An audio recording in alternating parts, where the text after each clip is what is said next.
적벽대전은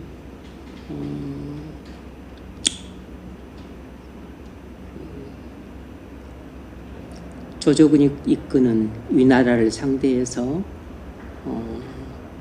유비의 촉나라와 송건의 오나라가 합동작전으로 적벽에서 붙었다가 조조군을 대파하는 그런 내용입니다. 그때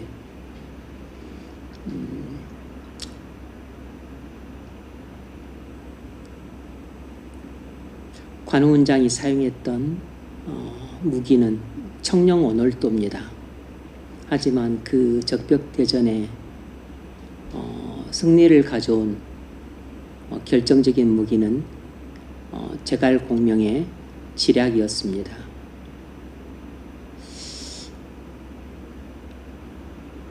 관우은장에게는 청령오놀도가 무기지만 제갈공명에게는 지략이 무기였습니다.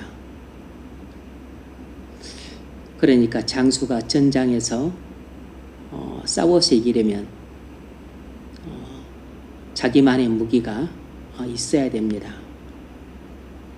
오늘 우리는 38절, 39절, 40절 이 세 절을 중심으로 그리스도인의 무기는 무엇인가에 관해서 살펴보려고 합니다. 다윗이 사울에게 골리앗과 싸우겠다고 하자 사울이 뜯어 말렸습니다. 하지만 다윗은 자신이 과거 양을 지킬 때 사자와 곰과 싸워서도 물리쳐 양을 지켰다는 이야기를 전하면서 능히 골리앗과 싸워서 이길 수 있다고 말했습니다. 그러자 사울이 이를 듣고서 가상히 여겨 다윗에게 자신의 군복을 내주었습니다. 노트구를 씌워주고 갑옷을 입히고 또 칼도 주고 또 여러 가지 제반 장구를 주었는데 다윗이 입어보고는 자신의 몸에 맞지 않고 익숙하지 않았기 때문에 벗었습니다. 그래서 사용할 수 없다고 말하고는 시냇가에 나가서 물맷돌 5개를 줍고 그리고 양을 칠 때 쓰는 막대기와 그리고 양가죽으로 만든 물매를 준비해서 골리앗과 맞서 싸우려고 나갔습니다. 이것이 다윗의 무기였죠. 우리는 오늘 본문을 통해서 두 가지 사실을 이야기해 보려고 합니다. 첫 번째는 그리스도인은 남의 무기가 아니라 자기 무기로 싸워야 이길 수 있다는 것입니다. 그리스도인은 남의 무기가 아니라 자기 무기로 싸워야 이길 수 있습니다. 우리는 익숙하지 않은 나무 무기로 싸울 수 없습니다. 다윗은 사울이 준 고급스럽고 호화스러운 갑옷을 입고 노트구를 쓰고 또 칼도 차봤지만 자신에게 맞지 않았고 익숙하지 않아서 그 고급스럽지만 그런 갑옷을 입고 노트구를 쓰고 칼로는 싸울 수 없었어요. 마찬가지입니다. 우리는 단순히 성경에 나와 있는 성경 위인들의 이야기를 읽는 것만으로는 그것을 갖고 영적인 전쟁터에 나가서 싸워서 이길 수 없습니다. 그 이유는 그 성경에 기록된 위인들의 이야기는 아직까지 그 사람들 이야기지 내 이야기가 아니기 때문입니다. 성경에 기록된 그 위인들의 이야기가 나의 무기가 되려면 그게 내게 익숙해져야 됩니다. 그리고 내 몸에 맞아야 돼요. 그러니까 그것이 내 몸에 맞으려면 내 몸에 맞추는 그런 일종의 그 과정이 필요합니다. 그리고 그게 내게 익숙해지려면 내가 그것들을 자주 다뤄봐야 돼요. 그런 일련의 과정 없이 성경에 기록된 어떤 내용들을 한 번, 두 번 읽었다고 해서 그리고 내가 그 내용을 알고 있다고 해서 내가 영적인 전쟁터에 나가서 골리앗 같은 죄와 싸워서 이길 수 있는 나의 무기로 사용할 수 없습니다. 우리가 다른 사람들의 간증을 들을 때 혹 은혜를 받을지라도 그렇다고 해서 그 사람의 믿음이 곧 내 믿음이 되는 것은 아닙니다. 그 사람의 믿음의 갑옷을 내가 입었지만 아직은 내게 맞지 않고 아직은 내게 익숙하지 않기 때문에 한 번 듣고 은혜 받은 간증이라고 해도 아직까지는 남의 무기지 내 무기가 아니기 때문에 그것으로는 당장 영적인 전쟁터에 나가서 죄와 세상과 사단과 싸워서 이길 수는 없습니다. 그렇다 그래서 지금 저는 다른 사람의 간증을 듣는 것이 무익하다, 성경에 기록된 내용을 읽는 것이 무익하다고 말을 하는 게 아니에요. 그것들은 아직까지는 한 번 읽은 성경 내용, 한 번 들은 간증은 아직까지 남의 무기지 내 무기는 아니에요. 내 무기가 되려면 내 몸에 맞아야 되고 그리고 내게 익숙해져야 됩니다.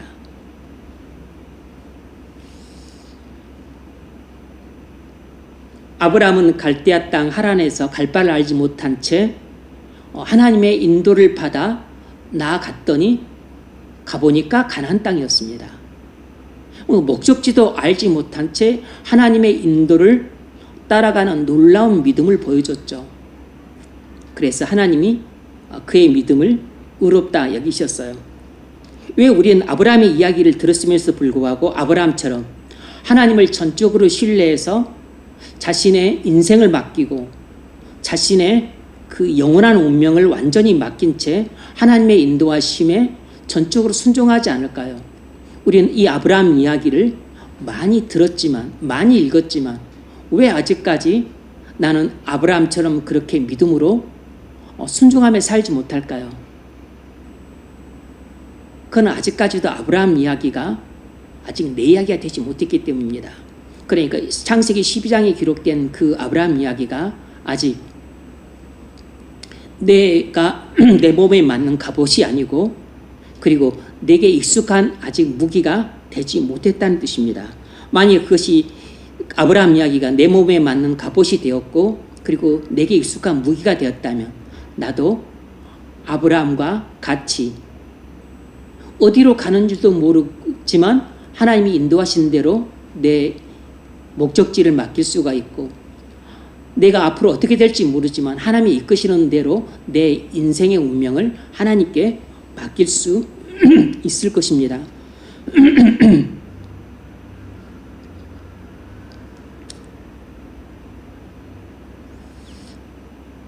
주님은 우리에게 내가 세상을 이겼노라고 그리고 담대하라고 말씀하셨는데 왜 우리는 이 세상에 살 때 불안과 두려움에 사로잡혀서 살 때가 많을까요? 왜 우리는 이 세상의 포로가 되어 살 때가 많죠? 우리는 이 말씀을 많이 들었지만 믿지 않기 때문입니다. 이 말씀이 내가 평소에 입고 지내는 갑옷이 아니고 그냥 성경에 기록된 말씀, 그러니까 아직 내게 맞지 않는 사울의 갑옷 같은 말씀인 것입니다. 이것이 내가 평상시 입고 지내는 내 몸에 딱 맞는 갑옷이라면 나는 주님 말씀대로 담대해져서 이 세상과 싸움에서 이길 것입니다. 그런데 이 말씀을 우리 모두가 다 알고 있음에도 불구하고 여전히 세상을 살 때 불안과 두려움 속에 살고 그리고 세상의 유혹에 속절없이 넘어지는 경우가 허다하다면 이건 아직까지 내 구원의 투구가 아니고 내 갑옷이 아니고 그리고 내 칼이 아니에요. 그건 내 청룡 언을도가 아닙니다. 그것은 제갈공명의 지략같이 내게 어떤 믿음의 지략이 아니에요. 그것이 내 믿음의 지략이 되었다면 나는 그 믿음의 지략으로 적벽대전에서 제갈공명이 이긴 것처럼 나는 이 세상의 원수와의 적벽대전에서 이길 수 있습니다.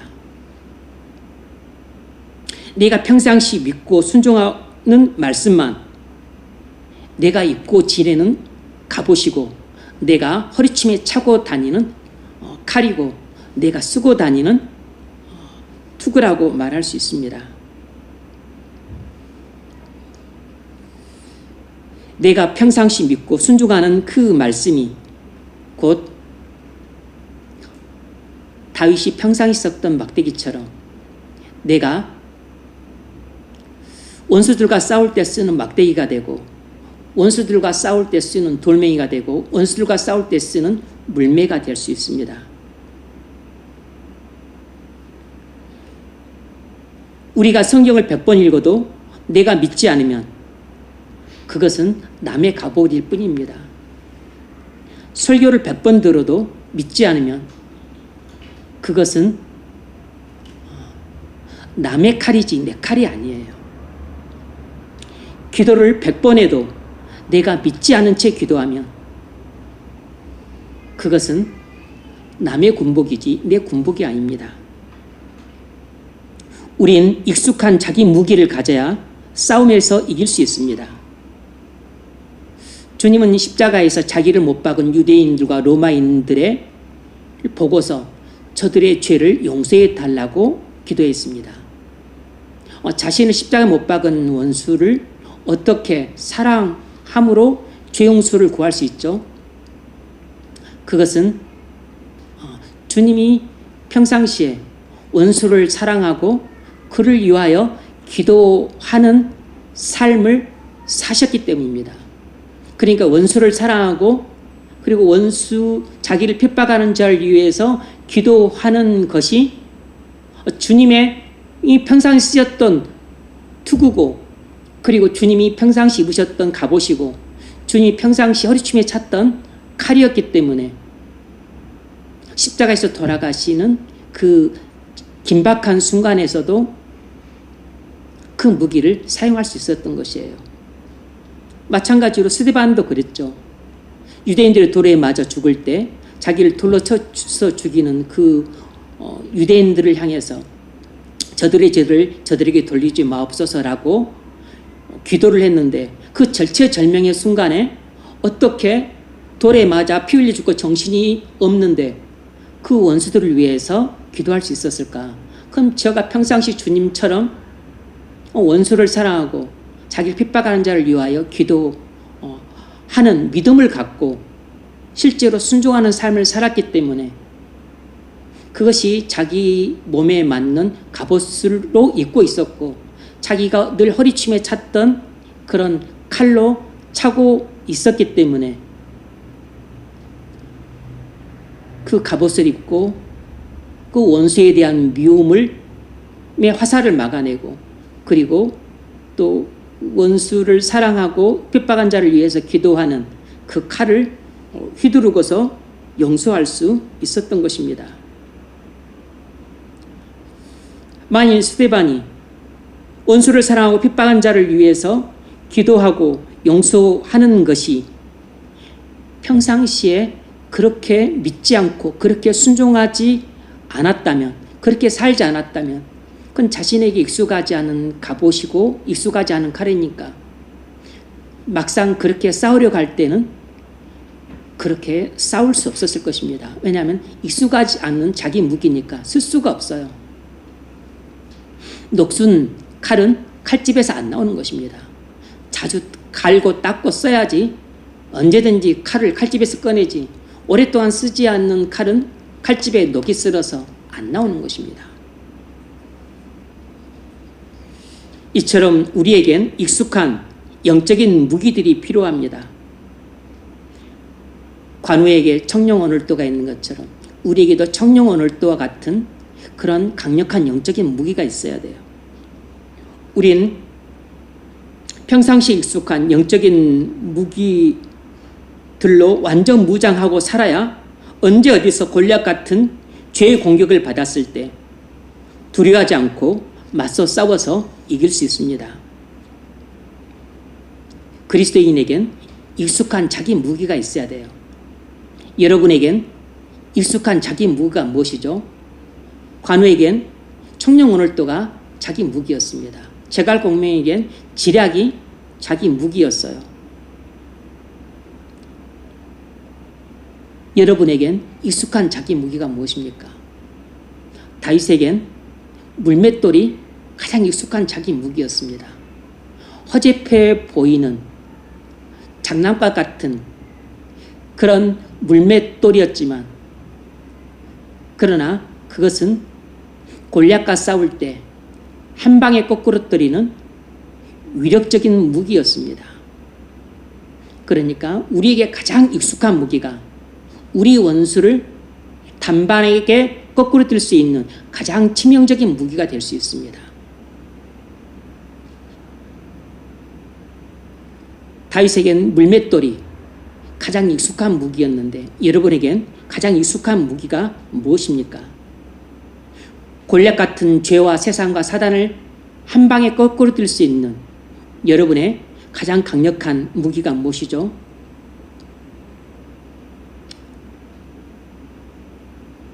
그런 가장 강력한 무기를 만들어내는 그런 일련의 연습과 훈련과 과정이 있는데 그것이 바로 교회에서는 예배와 또 성경 공부고 또 개인 골방에서는 말씀 묵상과 기도라고 할 수 있습니다. 청룡 언월도가 그냥 나온 게 아니죠.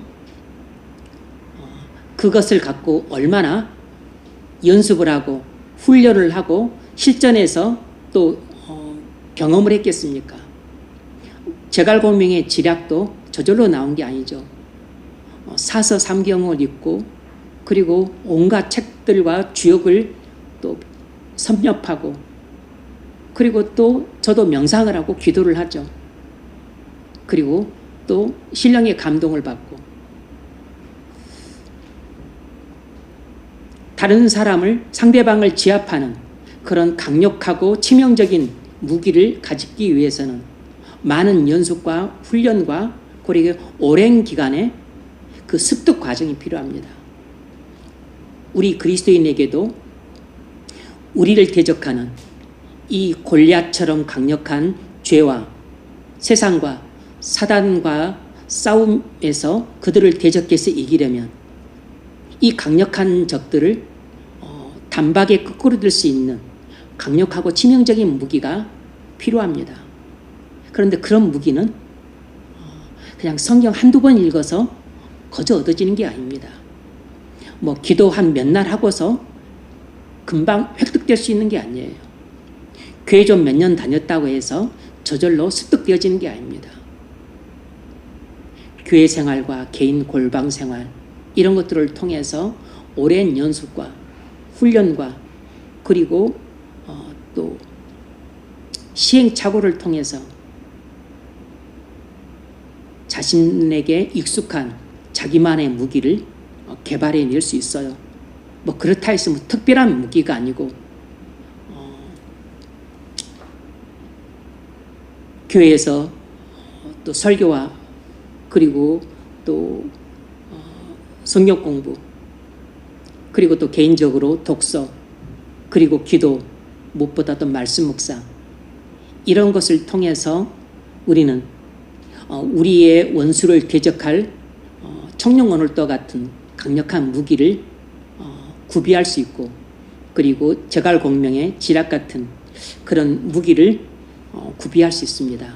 무엇보다도 다윗이 갖고 있었던 한 방에 거인도 거꾸로 들 수 있는 이런 물맷돌과 같은 치명적인 무기를 우리는 소유하고 있어야만 우리 원수들을 대적할 수 있습니다. 두 번째로 오늘 본문에서 우리가 알 수 있는 건 이것입니다. 그리스도인의 진짜 무기는 육체의 갑옷이 아니라 하나님의 전신갑주라는 것입니다. 그리스도인의 진짜 무기는 육체의 갑옷이 아니라 하나님의 전신갑주입니다. 우리 38절로 40절 같이 한번 읽습니다. 38절로 40절 시작.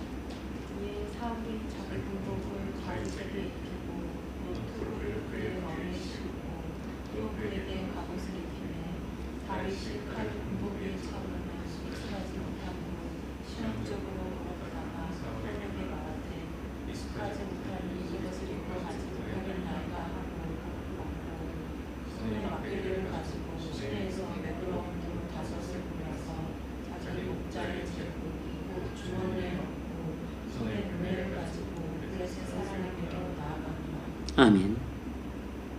다윗은 사울의 갑옷을 벗고 하나님의 전신갑주를 입었습니다. 다윗이 하나님의 전신갑주를 입었기 때문에 허접해 보이는 물맷돌이 위력적인 무기가 될 수 있었다는 것을 알아야 됩니다. 물맷돌 자체가 위력적인 무기가 아니고 하나님의 전신갑주를 입었기 때문에 막대기도 위력적인 무기가 될 수 있고 물맷돌도 위력적인 무기가 될 수 있었습니다. 물론 고대 전쟁에서는 물맷돌이 그 중요한 무기이긴 했어요. 오늘날에는 물맷돌이 장난감 취급되지만 고대 전쟁에서는 물맷돌 부대 자체가 있었습니다. 아수르 군대에도 물맷돌 부대 자체가 있었어요.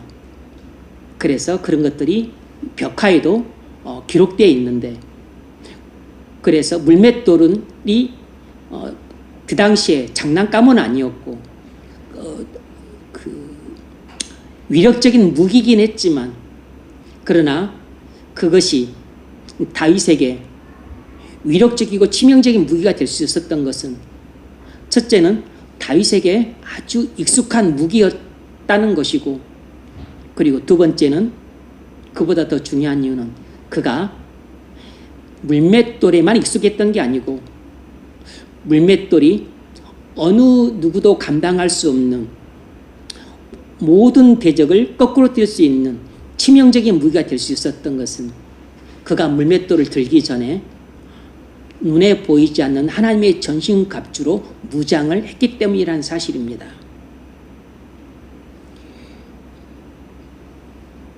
다윗의 진짜 무기는 물맷돌이 아니고 하나님의 전신갑주였습니다. 우리의 싸움은 육체의 싸움이 아니고 영적인 싸움입니다. 에베소서 6장 12절.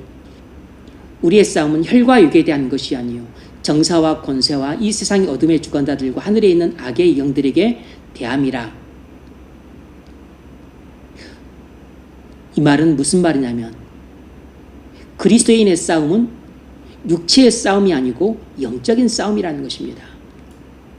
그리스도인의 싸움은 상사와의 싸움이거나 아니면 이권을 다툼하는 상대방과의 싸움이 아니고 그들 배후에서 역사하는 악한 영들과의 싸움이라는 것입니다. 우리는 골리앗 같은 죄와 세상과 사단과 싸웁니다. 그러므로 우리가 이런 영적인 싸움에서 이기려면 육적인 무기들을 내려놓고 영적인 무기들로 무장해야 됩니다. 다윗이 전쟁터에서 골리앗과 싸우려고 할 때 사울의 갑옷을 벗었던 것처럼 우리도 이 골리앗 같은 죄와 싸우고 세상과 싸우고 사단과 싸워서 이기려면 먼저 육체의 갑옷을 벗어야 됩니다. 에베소서 6장을 보면 하나님의 전신갑주를 여섯 개로 소개를 하죠. 투구, 흉배, 또 허리띠, 뭐 신발, 방패, 또 검 이렇게 드는데, 그런데 세상 사람들은 이 세상에서 살 때 보통 육체의 갑옷을 입고 싸우고 살아갑니다. 그런데 우리는 이런 육체의 갑옷을 입고 이 세상에서 벌어지는 영적인 싸움에서 이길 수가 없어요. 우리가 벗어야 되는 육체의 갑옷이 무엇일까요? 대략 이런 것들입니다. 성공의 투구예요.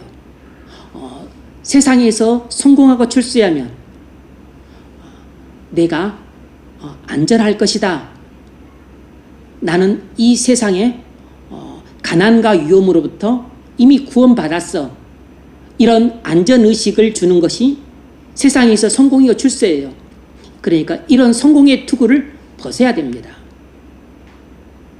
두 번째는 경제력의 흉배입니다. 경제력의 호신경이라 할 수 있는데 경제력의 이 흉배를 벗어야 돼요. 흉배는 목에서부터 허벅지 위까지, 그러니까 우리의 이 상복부를 전부 보호해주는 쇠로 된 갑옷이에요. 그러니까 어지간한 화살 같은 것은 못 듣죠. 창검도 어지간한 것을 막아냅니다. 우리의 가슴과 심장과 복부를 지켜주는 중요한 것인데, 사람들은 내가 살아갈 때 나와 우리 가정에 많은 여러 가지 어려움으로부터 우리를 지켜줄 안전한 흉배는 경제력이다, 이렇게 믿고 살아가는데, 이런 경제력의 흉배라는 이런 것을 벗어버려야 됩니다. 학력의 허리띠, 이런 것들을 내려놔야 돼요. 사람들은 이 허리띠는 우리 그 허리춤을 꽉 조이는 것이죠. 군인들에게 있어서 허리띠는 헐렁한 군복을 꽉 단단히 조여주는 것입니다. 허리띠를 매지 않고는 전쟁터에 나가 싸울 수가 없어요. 왜냐하면 헐렁한 군복을 입고는 이게 막 걸거치기 때문에 싸울 수가 없어요. 그리고 막 바지가 내려가잖아요. 그러니까 이 군복을 단단히 조여서 제구시를 하고 나가 싸우려 그러면 허리띠를 매야 되는데, 이 세상에서는 이 학력이나 학벌 같은 허리띠를 메고서 이 세상에서 싸우려고 합니다. 왜냐하면 이 학력의 허리띠를 메고 싸우면 훨씬 유리한 고지를 점하기 때문이에요. 그런 믿음을 버려야 됩니다. 안락한 삶의 신발을 벗어야 돼요. 사람들은 안락한 삶의 신발을 신으면 어디든지 평안한 마음으로 갈 수 있다고 생각합니다. 넓은 집에 살고 또 건강한 몸을 갖고 그리고 여유롭고 풍족하게 살면 걱정 불안 없이, 그래서 잘 살 수 있다는 이런 잘못된 믿음을 갖고 있는데, 그리스도인은 이런 안락한 삶의 신발을 벗어야 됩니다. 세상 사람들은 인맥을 방패 삼습니다.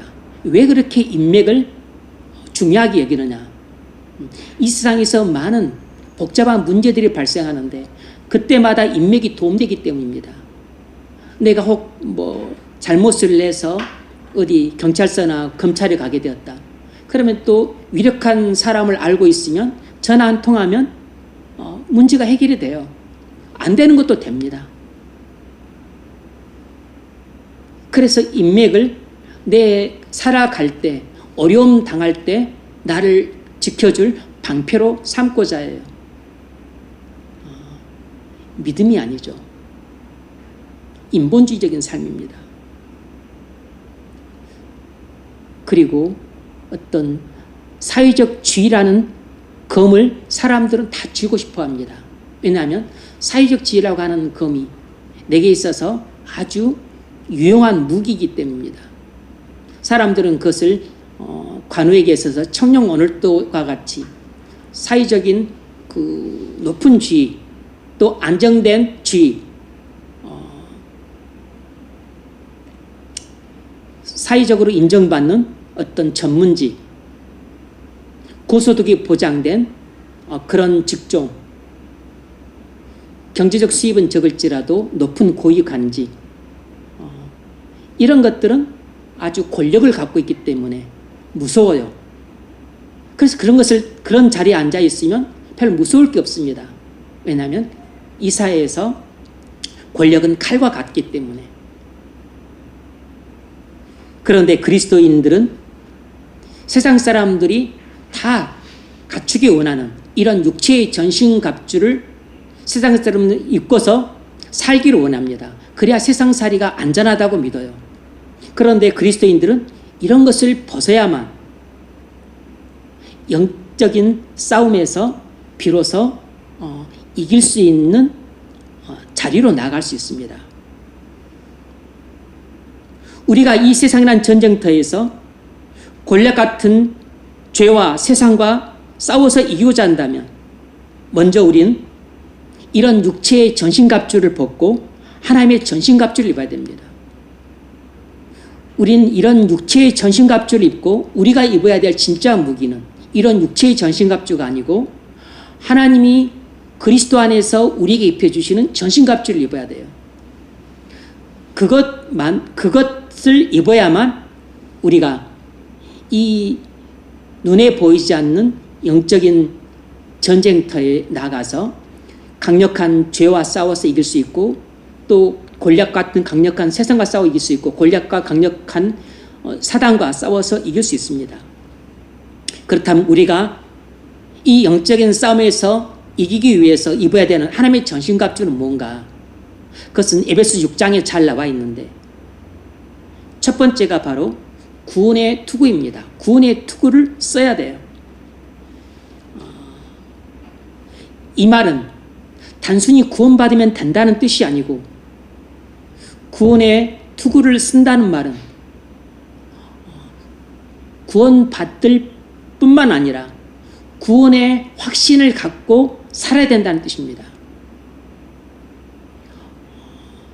사단이 구원받은 그리스도인을 맨 먼저 공격할 때 무엇을 공격하냐면 의심과 좌절의 불화살을 쏴서 우리가 쓰고 있는 구원의 투구를 벗겨버리려고 합니다. 이 투구는 대단히 중요한데 이 머리는 조금만 다쳐도 치명상을 입는 중요 부위예요. 그래서 머리를 보호하기 위해 투구를 씁니다. 그러니까 구원의 확신과 구원의 소망은 그리스도인에게 있어서 우리의 치명상을 예방하는 아주 중요한 보호 장구인 구원의 투구예요. 그런데 사단은 우리가 어떤 약점을 보이면 약점을 파고들어서 우리에게 의심의 불화살을 쏘고, 그리고 좌절의 불화살을 쏴서 우리가 쓰고 있던 구원의 투구를 벗겨버리려고 합니다. 투구가 벗겨지면 무방비 상태로 두부가 노출이 돼요. 그러면 화살 맞으면 즉사하는 것입니다.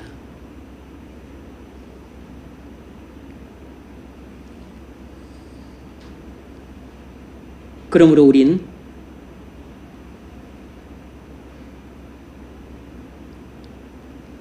골리앗 같은 강력한 죄와 세상과 사단과 싸워서 이기려면 우리는 매 순간 이 구원의 투구를 확실하게 쓰고 있어야 됩니다. 구원의 은혜를 받는 것으로 충분한 게 아니고 매 순간 구원의 확신으로 충만해 있어야 되고, 그리고 구원의 소망 가운데 살고 있어야 비로소 이 악한 자 사단과 싸움에서 승리할 수 있는 기반을 다지는 것이에요. 두 번째는 의의 흉배를 입어야 합니다. 흉배는 목에서부터 허벅지까지 우리 상복부를 전부 보호해주는 철로 된 일종의 갑옷입니다. 그러니까 어지간한 화살과 창경검은 다 막아내요. 그러니까 우리 가슴, 심장, 복부를 다 보호해 주니까 얼마나 중요한 부위를 보호해 주는지 모르죠.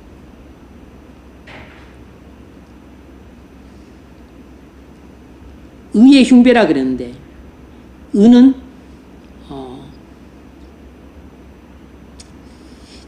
칭의를 포함한 성화입니다. 다시 말하면 여기서 의는 하나님과 올바른 관계를 말하는데 하나님과 올바른 관계는 어떻게 유지가 됩니까?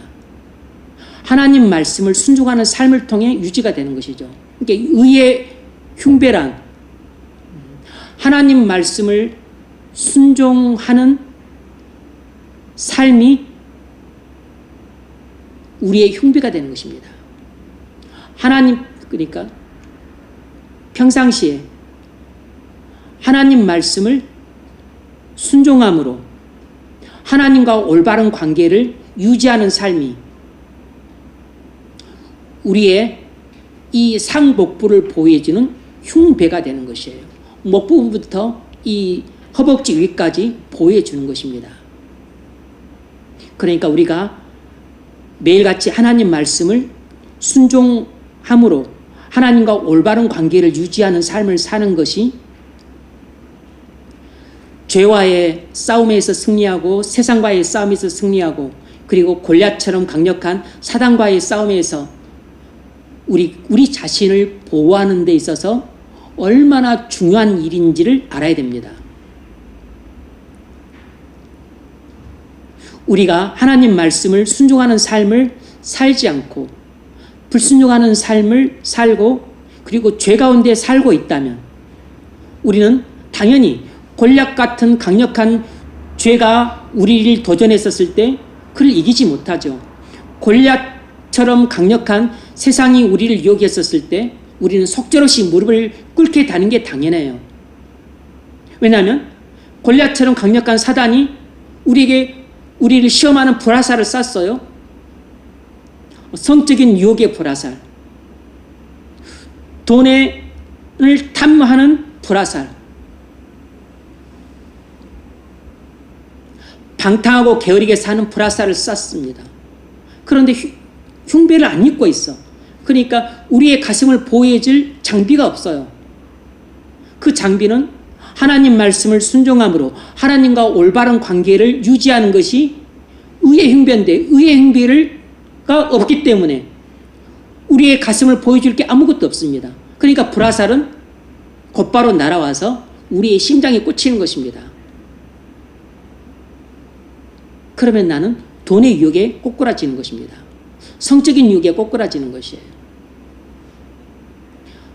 게으르고 방탕하고 음란한 삶을 사는데 꼬꾸라지는 것입니다.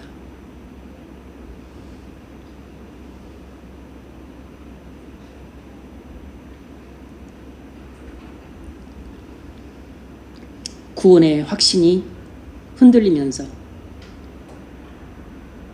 내가 구원받았나 받지 못했다 의심하는 그런 혼란 속으로 빠져들게 돼요.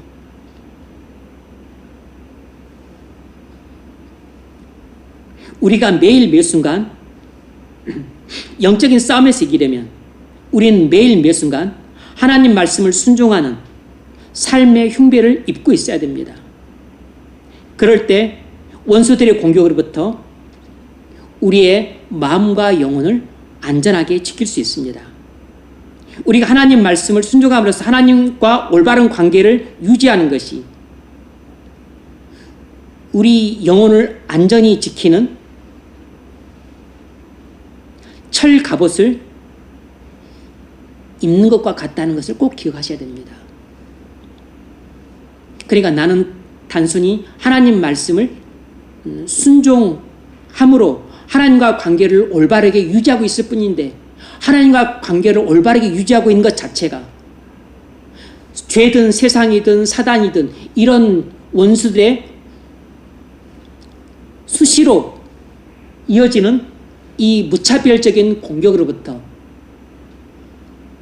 나의 가슴과 심장과 복부를 지켜주는 철갑옷이 되는 것입니다. 세 번째로는 우리가 이 영적인 싸움에서 이기려면 골리앗처럼 강력한 이 죄와 세상과 사단과 싸워서 이기려면 진리의 허리띠를 매야 됩니다. 고학력의 허리띠를 맨다고 해서 죄와 싸워서 이길 수 있는 게 아니에요. 좋은 학벌의 허리띠를 맨다고 해서 세상의 유혹과 싸워서 이길 수 있는 게 아닙니다. 여기서 진리는 여러분이 생각하는 복음 진리 이런 게 아니고 여기서 진리는 진실, 성실, 겸손 이런 것을 말하는 것입니다. 좀 더 말하면 우리의 어떤 성품과 같은 것이에요. 성품.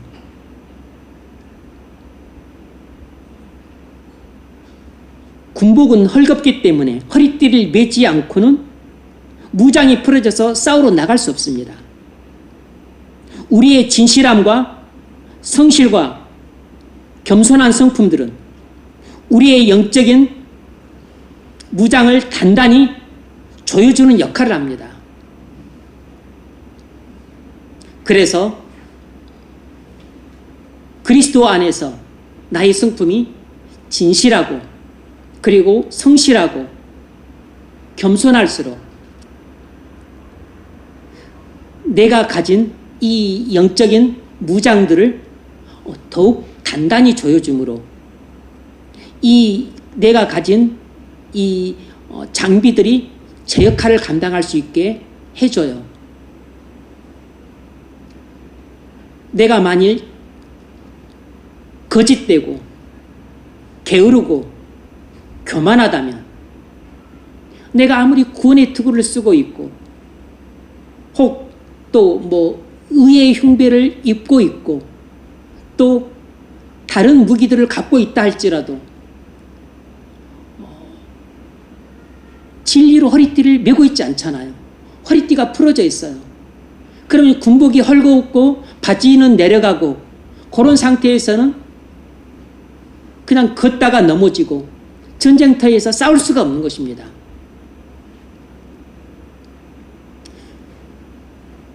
그리스도인의 우리의 진실함, 우리의 성실함, 우리의 겸손함은 우리가 가진 보호장비가 재구시를 내서 우리를 보호해주고 우리가 가진 무기로 적과 싸워서 이길 수 있게 만들어주는 중요한 무장이 됩니다.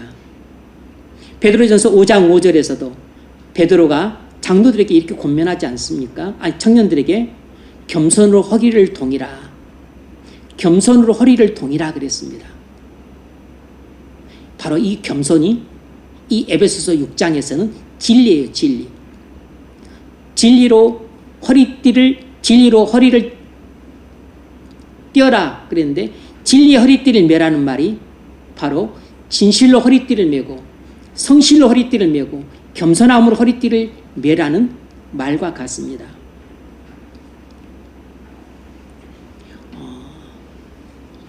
JYP 엔터테인먼트 수장이 박진영 씨인데 그 사람의 모토가 진실, 성실, 겸손이더라고.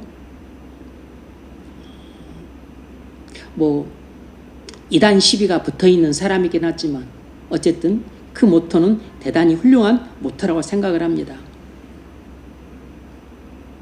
우리가 날마다 영적인 싸움에서 이기려면 그리스도인이라는 이 헐거운 군복을 단단히 조여줄 수 있는 진실과 성실과 겸손이라는 허리띠를 매일 매야 됩니다. 이건 한 번 매면 1년 동안 그대로 매져 있는 게 아니고 여러분 허리띠도 한 번 매고 나서 자꾸 풀어지잖아요. 그러니까 이 진실과 성실과 겸손이라는 허리띠는 매일 새롭게 매야 됩니다. 그래서 매일 허리를 조여야 돼요.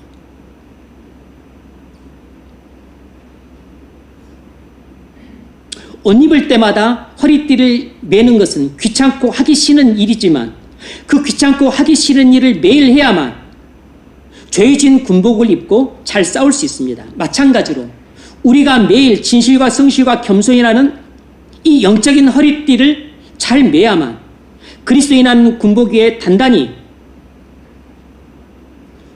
조여주는 이 귀찮고 하기 싫은 일을 잘 해줘야만 우리가 매일 영적인 싸움에서 이길 수가 있습니다.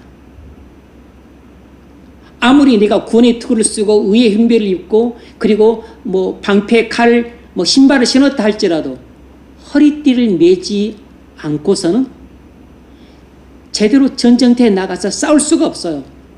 덜렁덜렁한 그 옷과 그리고 막 여기저기 거치는 옷과 바지가랑이 내려가는데 어떻게 싸웁니까? 못 싸웁니다.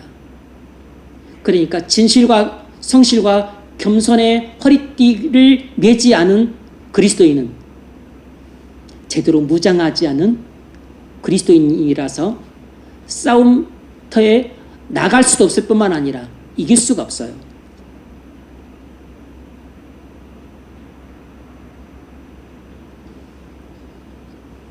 우린 진실하고 성실하고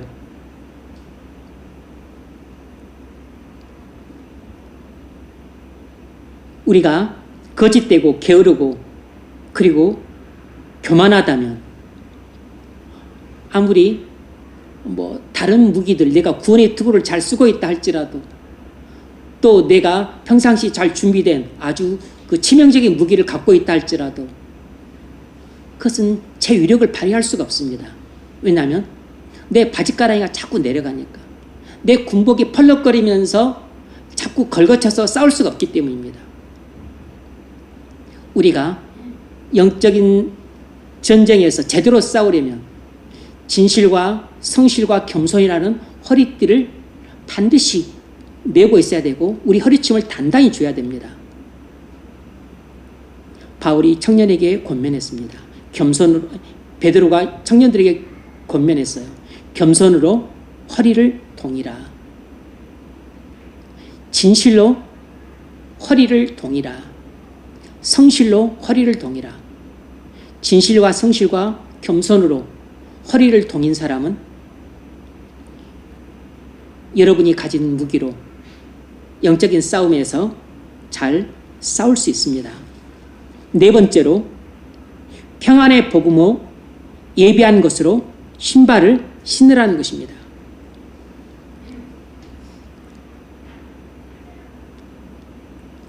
이야기를 하기 전에 다윗 이야기를 잠깐 하자면 다윗이 바로 그랬습니다.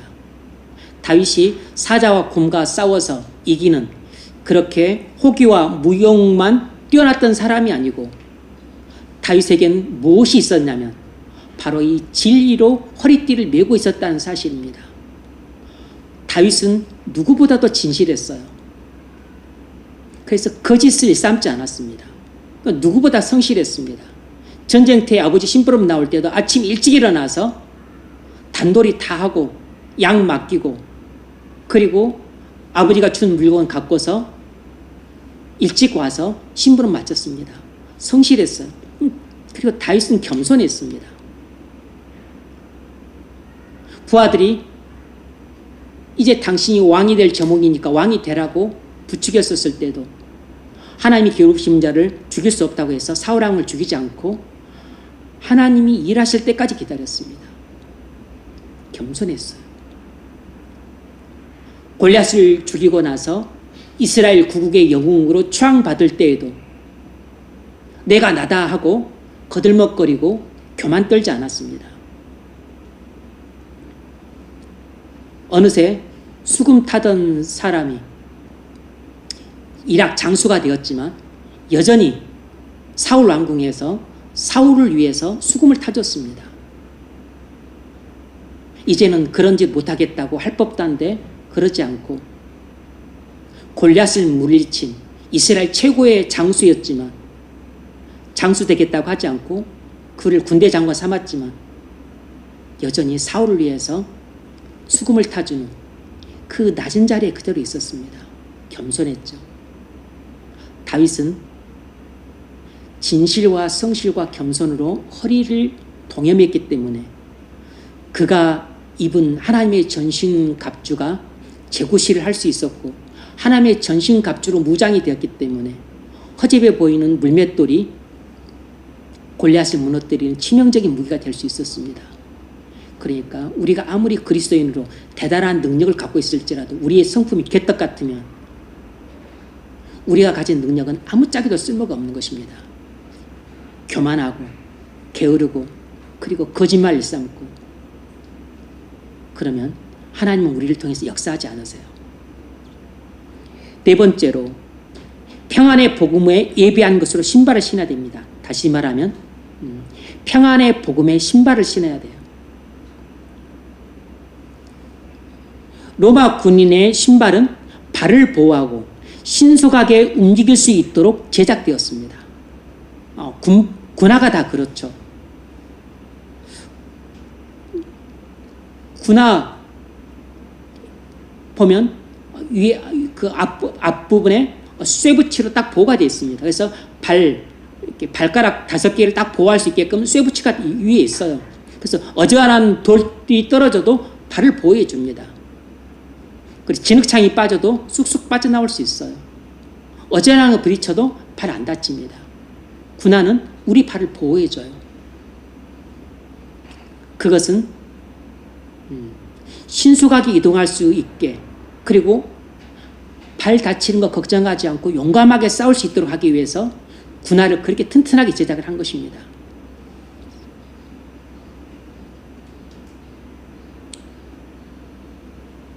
복음은 우리에게 평화를 줘요. 평화는 그리스도의 구속으로 말미암아 수직적으로는 하나님과의 평화, 수평적으로는 사람들과의 평화를 줍니다. 그래서 복음은 우리에게 평화를 주기 때문에 평화의 복음이라고 말하는 것입니다.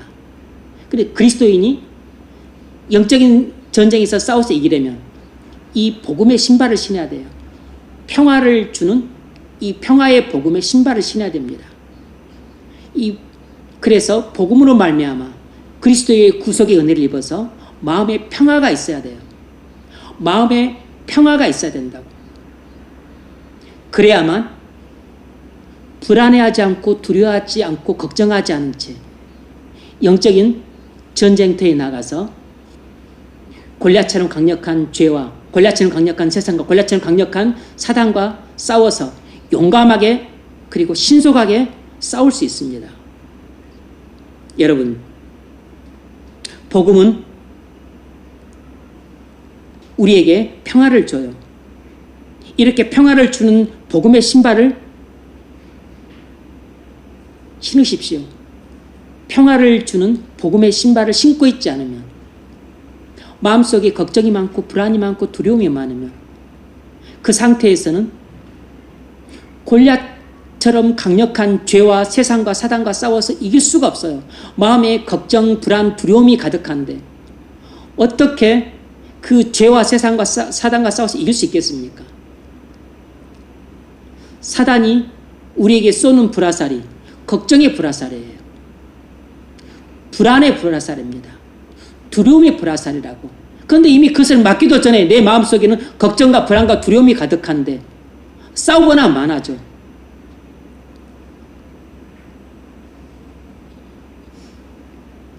신발을 내게 신속하고 움직일 수 있고 그리고 용감하게 전쟁터로 나갈 수 있는 그 군화를 신고 있어야 되는데 그 평화를 주는 복음의 신발을 신고 있지 않으면 맨발로 있으면 당연히 팔 다칠까 봐 신속하게 움직이지도 못하고 용감하게 전쟁터로 나가지도 못합니다. 맨발로는 전쟁할 수 없어요.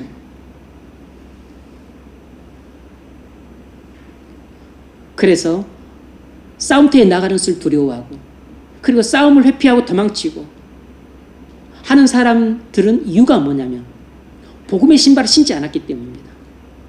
평화를 주는 복음의 신발을 신지 않았기 때문입니다. 마음에 평화가 없기 때문입니다.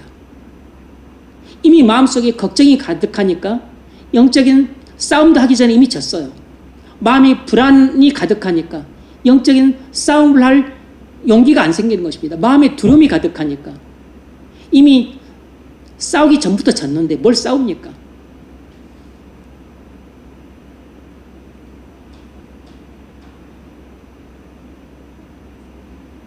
만일 우리가 복음으로 말미암아 수직적으로 하나님과 평화를 누리지 못하고 수평적으로 사람들과 평화를 누리지 못하면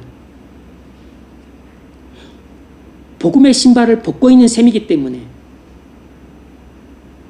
이처럼 걱정이 많고 불안하고 두려운 상태에서는 영적인 원수들과 용감하게 싸울 수가 없습니다. 도망치게 되고 그리고 뒷걸음치게 되고 그리고 패퇴하게 됩니다. 그러므로 골리앗같이 강력한 죄와 세상과 사단과 용감하게 싸워서 이기려면 먼저 여러분이 복음의 신발을 신고 있어야 됩니다. 그래서 여러분 마음이 평안해야 돼요. 여러분 마음이 걱정이 없고 불안이 없고 두려움이 없이 평안해야만 여러분은 그 복음의 신발을 신고서 죄와도 용감하게 싸울 수 있고 세상 유혹과도 용감하게 싸울 수 있고 그리고 사단이 접근하는 것도 알아차립니다. 그래서 사단과도 용감히 싸워서 사단을 대적할 수 있어요. 그리스도 이름을 명하노니 악한 사탄은 내게서 떠날지어다 라고 그렇게 대적해서 물리칠 수 있습니다. 다섯 번째로 우리는 믿음의 방패를 들고 있어야 됩니다. 믿음의 방패를 들고 있어야 돼요. 에베소서 6장 16절은 이렇게 말합니다. 모든 것 위에 믿음의 방패를 가지고 이로써 능히 악한 자의 모든 화전을 소멸하고 모든 것 위에 믿음의 방패를 가지고 이로써 능히 악한 자의 모든 화전을 소멸하고 화전은 브라사를 말합니다. 아마 이 개정판에는 브라사레가 나왔을지 그렇죠? 브라사레가 나왔습니다. 사단이 쏘는 브라사를 막도록 된 적들의 브라사를 막도록 된 방패는 로마의 군인들이 갖고 있었던 이 타원형의 방패가 아니고 방패는 두 가지입니다. 이렇게 들고 그냥 적들과 싸울 때 쓰는 방패는 작은 소형 방패예요. 그런데 브라사를 막는 방패는 직사각형으로 된 대형 방패입니다. 너비가 75cm, 높이가 1m 20에서 30cm 정도 되는 대형 방패예요. 그것은 브라사를 막도록 고안된 방패입니다. 우리가 주님의 인격과 능력을 온전히 신뢰하는 믿음은 사단이 쏘는 모든 브라사를 막는 방패 역할을 합니다. 우리의 믿음은 사단의 모든 브라사를 막는 방패 역할을 해요. 그러니까 우리의 믿음이 약하면 사단이 쏘는 브라사들이 우리의 약한 방패를 뚫고 우리의 심장에 꽂히게 됩니다. 그래서 의심의 브라사를 맞게 되면 나의 구원의 확신을 의심하게 되고 탐욕의 브라사를 맞게 되면 그렇게 돈을 탐욕스럽게 되고 안목의 정의의 브라사를 맞게 되면 그렇게 안목의 정의에 빠지게 되고 성적인 유혹의 브라사를 맞게 되면 그렇게 성적인 유혹에 빠져서 바람을 피게 됩니다. 어떤 사람이 바람을 피웠다면 그것은 어느 한날 한시에 딱 이루어진 게 아니에요. 이때부터 바람을 피웠다면 이미 오래전부터 그 사람은 사단이 쏘는 성적인 유혹의 브라사를 여러 번 맞아왔던 겁니다. 오래전부터 맞아왔던 것이에요. 어떤 사람이 불신자와의 결혼이라고 하는 유혹의 화살을 맞아서 불신자와 결혼했다면 그 사람은 오래전부터 사단이 쏘는 하나님 말씀을 가볍게 여기는 이런 경거망동의 불화살을 이미 여러 번 맞아왔던 겁니다. 그래서 사단의 시험에 들어서 마침내 시간이 한참 지나 바로 요 시점에 실족을 한 것이에요.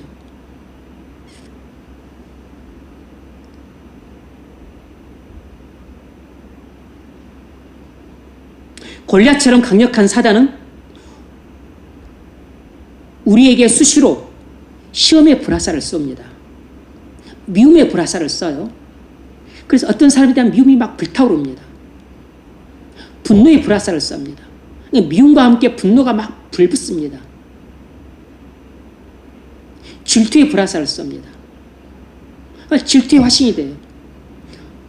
사단이 이 악한 영에게 붙잡혀 있는 사울에게 질투의 불화살을 쐈습니다. 질투의 불화살을 맞고 사울이 다윗에 대한 질투가 불붙어 올랐습니다. 그 미움과 분노와 함께 질투가 불붙어 오르니까 사울이 참을 수가 없었어요. 그래서 창을 다윗을 향해서 여러 차례 던져서 죽이려고 했습니다.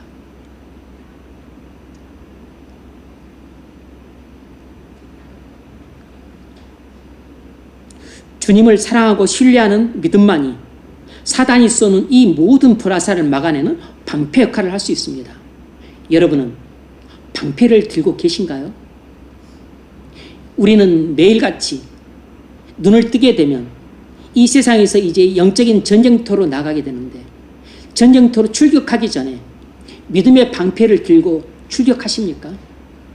여러분의 손에는, 왼손에 믿음의 방패가 들려 있습니까? 여러분의 믿음의 방패는 종이장처럼 있으나 마나한 그런 믿음의 방패가 혹시 아닙니까? 아니면 뭐 한 두께 한 5mm 정도의 얄팍한 그런 판잣대기 같은 그런 방패라서 뭐 조그만 돌멩이는 막아낼지 모르지만 불화살은 그런 것으로 못 막아냅니다. 보통 불화살은 길이가 1m 정도로 앞에는 헝겊이 둘러싸여 있었고 불이 붙어 있습니다. 그래서 이 불화살을 막는 방패들은 보통 나무로 되어 있고 앞에는 두꺼운 그 가죽이 되어 있고, 그리고 물을 흥건하게 적셔놔서 뻗치더라도 이 떨어지거나 아니면 이 불이 꺼지게 되어 있습니다. 본래 방패는 그렇지만 우리가 가진 이 믿음의 방패는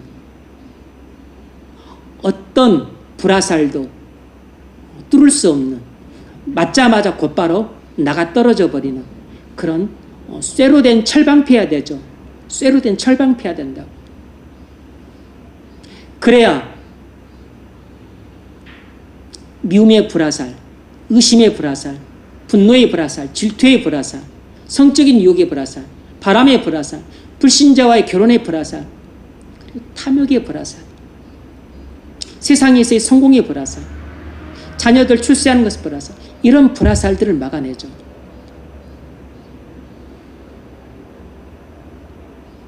여러분이 가진 방패는 종이장 같은 방패입니까? 아니면 두께 한 5mm 정도의 얄팍한 판잣대기 방패입니까? 아니면 쇠로 된 방패입니까?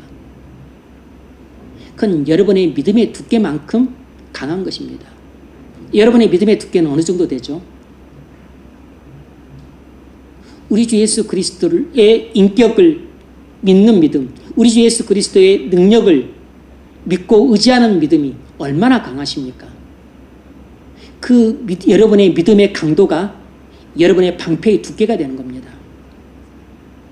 여러분의 믿음이 종이장 같으면 여러분이 가진 믿음의 방패도 종이장 방패입니다. 여러분이 가진 믿음의 두께가 한 3mm 베냐판이라면, 여러분이 믿음의 두께가 3mm라면 3mm 베냐판입니다. 여러분의 믿음의 두께가 한 1m 된다면 여러분이 가진 믿음의 두께는 1m짜리 철 방패가 되는 것이에요. 1m짜리 철 방패를 어떤 불화살이 뚫겠습니까? 우리 믿음의 방패가 그렇게 단단할 수 있기를 바랍니다. 그래서 어떤 사단이 쏘는 불화살도 여러분이 가진 믿음의 방패를 뚫을 수 없기를 바랍니다. 마지막 6번째로, 성령의 검을 가지십시오. 에베소서 6장은 말하기를 성령의 검, 곧 하나님의 말씀을 가지라 그랬습니다. 성령의 검은 여기서 하나님 말씀이라 그랬는데, 성령의 검은 단순히 하나님 말씀이 아니고 본문에서 말하는 성령의 검은 내게 경험되어진 하나님 말씀입니다. 성경이 기록된 하나님 말씀은 나의 성령의 검이 아니에요. 여러분이 지금 듣고 있는 이 설교 하나님 말씀도 여러분의 성령의 검은 아닙니다. 사람마다 자신이 가진 성령의 검이 달라요. 나의 성령의 검은 내게 경험되어진 하나님 말씀뿐입니다. 그러면 내게 경험되어진 하나님 말씀이란 무슨 뜻이겠습니까? 그것은 내가 진리라고 깨닫고 그리고 내가 진리임을 믿고 그리고 내가 그 진리를 순종하는 하나님 말씀이에요. 내가 깨닫고 믿고 그리고 실제로 경험적으로 순종하는 하나님 말씀이 곧 내게 경험되어진 말씀입니다. 내가 깨닫고 믿고 순종하는 하나님 말씀이 내가 사용할 수 있는 성령의 검이에요. 성경에는 1189장 그리고 수많은 절들이 있지만 그 말씀들이 전부 우리의 성령의 검이 아니에요. 그 1189장 수많은 절들 가운데에서 내가 진리라고 내가 깨닫고 내가 진리라고 믿고 그리고 내가 진리라고 순종하고 있는 말씀 딱 그것만이 나의 성령의 검입니다.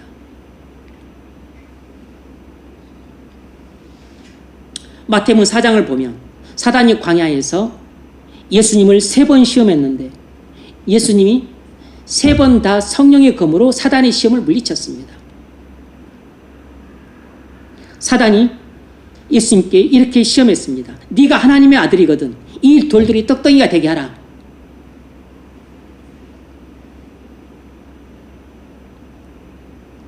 사단이 우리에게 시험할 때도 자주 이런 시험을 해요. 나의 이 돌덩이처럼 가치 없는 그 삶이 떡덩이처럼 조금 더 가치 있는 삶으로 바뀌어지기를, 그러니까 돌덩이처럼 아무도 내게 호감받지 않는 그런 인생을 떡덩이, 사람들이 다 갖고 싶어하고 먹고 싶어하는, 좋아하는 그런 떡덩이처럼 보기도 좋고 먹기도 좋고 또 다 갖고 싶어하는 그런 인생이 되게 해달라는 유혹을 하는데,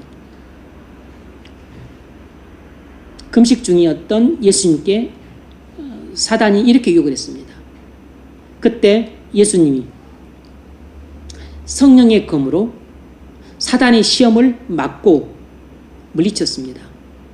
좀 더 엄밀하게 말하자면 예수님이 믿음의 방패로 막고 이 성령의 검으로 이렇게 물리쳤어요. 신명기 8장 3절 말씀으로 사람이 떡으로만 살 것이 아니요 오직 하나님의 입에서 나오는 모든 말씀으로 살 것이니라. 이 신명기 8장 3절 말씀으로 사단의 시험을 물리쳤습니다. 그러면 내가 이 신명기 8장 3절 말씀을 암송하고 있으면 나도 이렇게 사단의 시험을 물리칠 수 있을까요? 아닙니다. 내가 이것을 알고 있고 심지어 암송하고 있다고 해도 이것은 나의 성령의 검이라고 할 수 없어요. 예수님이 이렇게 사단의 시험을 이 말씀으로 물리칠 수 있었던 것은 예수님이 이 신명기 8장 3절 말씀이 진리임을 깨닫고 믿고 순종하고 있었기 때문에 사단이 불화살을 쏘자마자, 시험의 불화살을 쏘자마자 이 칼로 맞고 그리고 사단의 시험을 물리쳤던 겁니다. 두 번째 시험, 네가 하나님의 아들이거든 성령 꼭대기에서 뛰어내리라 그랬습니다. 그리고면서 시편 91편 11, 12절을 말씀 인용했어요. 하나님의 아들이 떨어지면 천사가 그 발을 보호해서 땅에 부딪히지 않게 하리라고 하지 않았느냐. 그때 예수님이 이렇게 신명기 6장 16절 말씀을 성령의 검으로 사용해서 사단을 물리쳤습니다.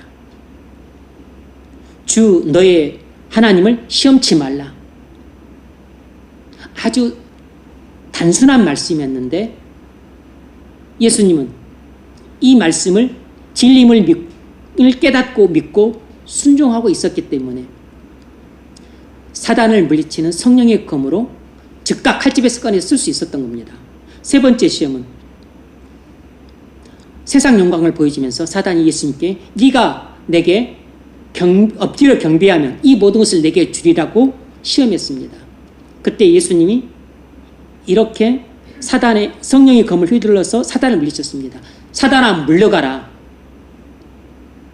그리고서 신명기 6장 13절 말씀을 성령의 검으로 휘둘렀어요. 하나님께 경배하고 다만 그를 섬기라 하였느니라. 주 너희 하나님만 경배하고 다만 그를 섬기라 하였느니라. 그러자 이에 마귀는 예수를 떠나고 그랬습니다. 예수님이 사단의 시험을 어떻게 물리쳤습니까?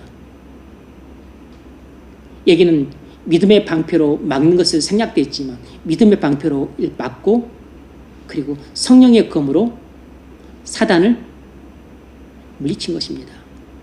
사실상 성령의 검으로 사단의 불화살을 막기도 하고 그리고 공격해서 물리치기도 한 것입니다. 칼은 방어 무기이기도 하면서 공격 무기도 한 것이에요. 칼을 제외한 나머지 모든 장비들은 전부 방어용 무기지만 칼은 방어용 무기이면서 동시에 공격용 무기이기도 한 것입니다. 디모데후서 3장 16절 이렇게 말합니다. 모든 성경 하나님의 감동을 낸 것으로 교훈과 책망과 바르게 의뢰 교육하기 유익하니 이는 하나님의 사람을 온전케 하며 모든 선한 일 행할 능력을 갖추게 하려 함이니라. 그러면 우리가 성경을 읽고 배우고 설교를 들으면 우리가 읽고 배우고 들은 하나님 말씀은 전부 나의 성령의 검이 됩니까? 그렇지 않습니다. 검을 맞는 데는 많은 시간과 공력이 필요해요.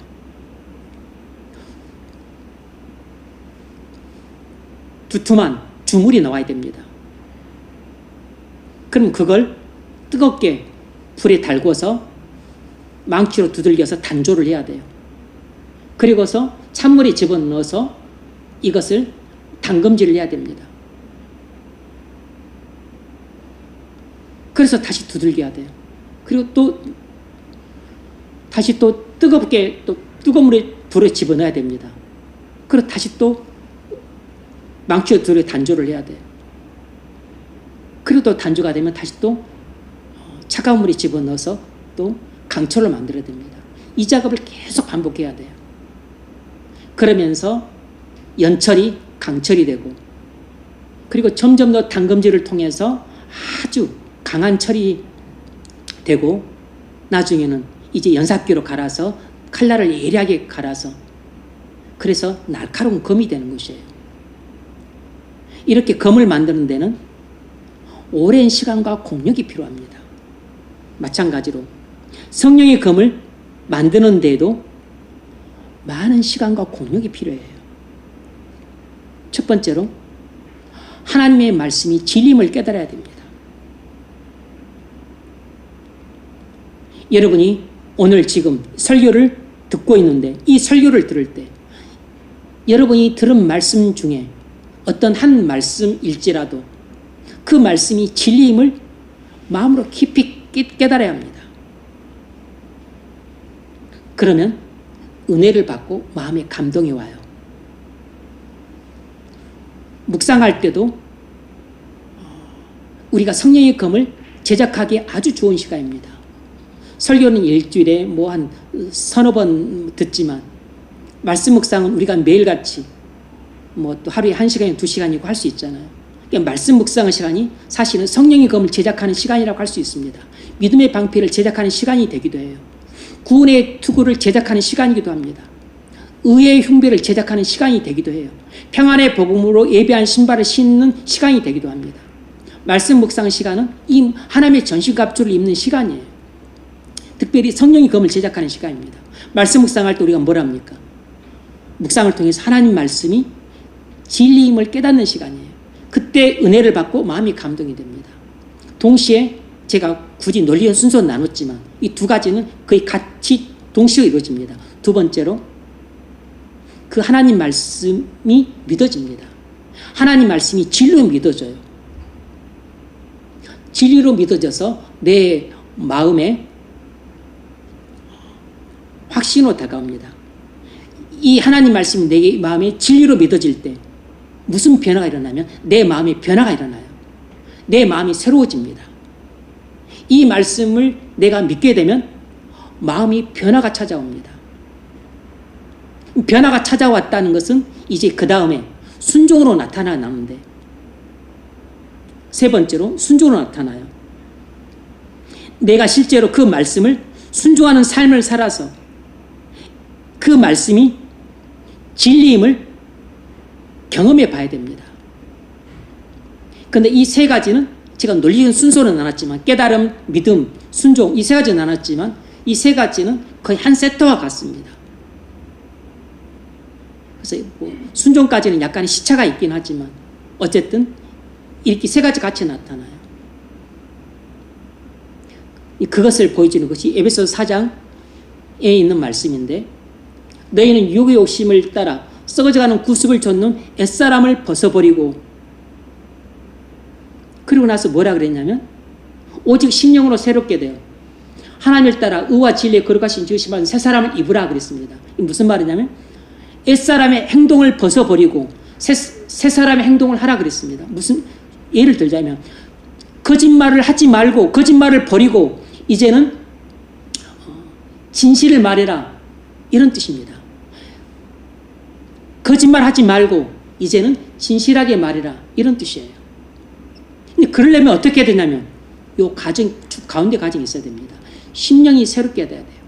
그럼 심령이 어떻게 새롭게 되냐면 하나님 말씀을 진리로 깨달을 때 그래서 은혜를 받고 감동을 받을 때 그때 심령이 새롭게 됩니다. 하나님 말씀이 진리임을 깨달을 때 감동을 받고 그리고 그 말씀이 믿어집니다. 믿어질 때 마음이 새롭게 돼요. 마음이 새롭게 될 때 비로소 순종을 할 수 있습니다. 그때서야 거짓말을 버리고 진실만을 말을 하게 됩니다. 게을렀던 삶을 버리고 부지런한 삶을 살게 돼요.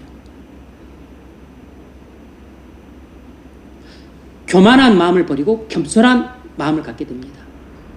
거들먹거리며 행동했던 것을 버리고 이제는 겸손하게 행동을 해요. 고개를 뻣뻣이 쳐들고 자고 했던 그런 행동들을 버리고 겸손하게 행동을 합니다.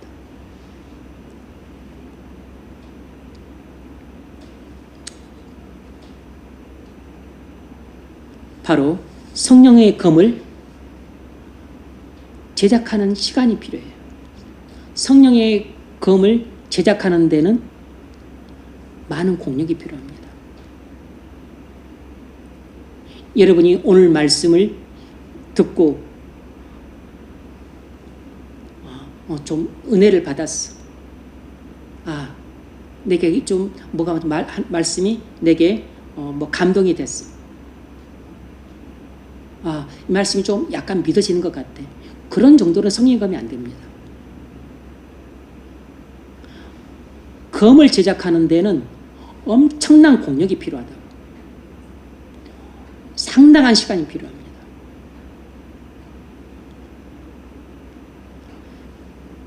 하나님 말씀이 내게 성령의 검이 되려면 내가 그 말씀이 진리라는 것을 한 번 믿고 진리라는 것을 한 번 깨닫고 한 번 믿고 한 번 순종하는 게 되는 게 아니에요.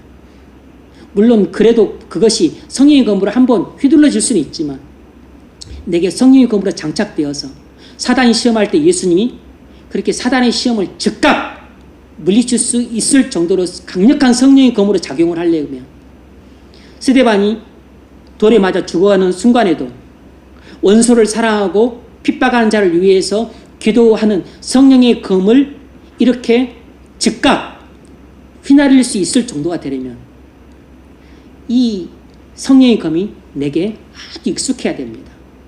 이 성령의 검이 내게 아주 익숙해야 된다고.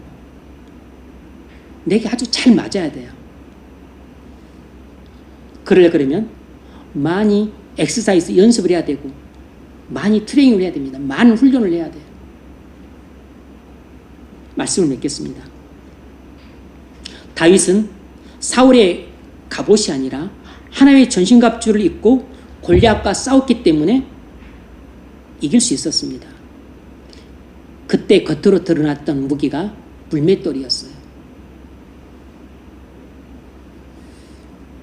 우리도 골리앗같이 강력한 죄와 세상과 사단과 싸워서 이기려면 육체의 갑옷이 아니라 하나님의 전신갑주를 입어야 합니다. 에베소 6장 11절은 이렇게 말합니다. 마귀의 계계를 능히 대적하기 위하여 하나님의 전신갑주를 입으라.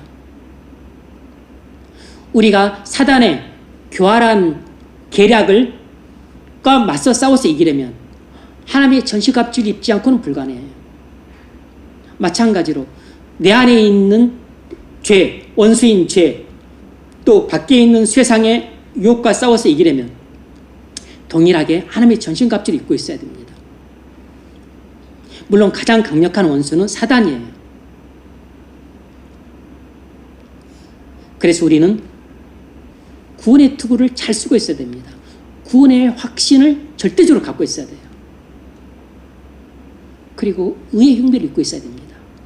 하나님 말씀을 순종함으로 하나님과 올바른 관계를 유지하는 삶이 얼마나 중요한지 모릅니다. 화살과 어지간한 칼날은 다 막아낼 수 있어요. 그리고 진실과 그리고 성실함과 겸손함으로 허리띠를 메고 있어야 됩니다. 이런 진실과 성실과 겸손함의 성품으로 허리띠를 메고 있지 않으면 우리가 갖고 있는 무기가 다 무용지물입니다. 그리고 평안의 복음의 신발을 신고 있어야 돼요. 그 복음의 신발을 신고서 마음이 평안해야지만 싸울 용기가 생기고 싸울 의욕이 생기고 그리고 용감하게 싸울 수 있어요. 믿음의 방패를 들고 있어야 됩니다. 이것은 우리의 믿음의 정도만큼 믿음의 방패의 두께가 결정이 됩니다. 믿음이 없으면 100발 다 맞죠. 종이장 같아도 쓸모가 없습니다. 3mm 베냐판 같은 것도 별 도움이 안 돼요.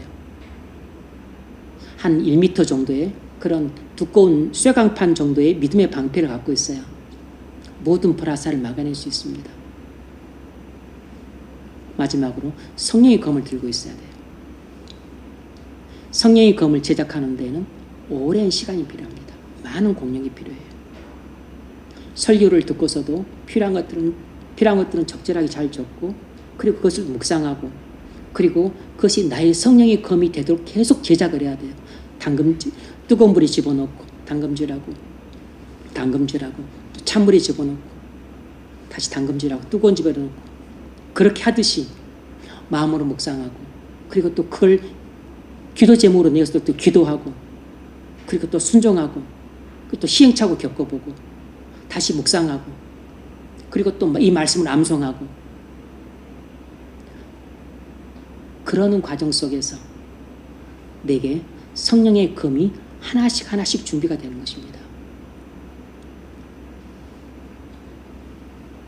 성경에 기록된 1189장 수많은 절들이 나의 검이 아니에요. 내게 경험되어진 말씀만이 나의 검입니다. 에베소 6장 13절 하나의 전신갑주를 취하라. 이는 악한 날에 내가 능히 대적하고 모든 일을 행한 후에 서기 유함이라. 하나님의 전신갑주를 취하라. 이는 악한 날에 내가 능히 대적하고 모든 일을 행한 후에 서기 유함이라. 여러분, 우리가 육체의 갑옷이 아니라 하나님의 전신갑주를 입는다면 아무리 골리앗처럼 강력한 죄와 세상과 사단일지라도 다윗처럼 싸워서 이길 수 있습니다. 하나님의 전신갑주로 무장을 하십시오. 그리고 그것이 여러분에게 익숙한 무기가 되게 하십시오. 구원의 투구도 익숙하고 의의 흉부도 익숙하고 그리고 진실과 성실과 겸손함의 허리도 익숙하고 표금의 복음의 신발도 익숙하고 믿음의 방패도 익숙하고 성령의 검도 익숙해야 됩니다. 그래야만 다윗이 물맷돌 하나로 골리앗을 거꾸로 때렸던 것처럼 우리도 말씀 하나로 골리앗 같은 죄의 유혹을 물리치고 세상의 유혹을 물리치고 그리고 사단의 수많은 불화살의 유혹들을 물리칠 수 있습니다. 그렇게 승리하는 또 저와 여러분 되시기를 주의 이름으로 축원합니다.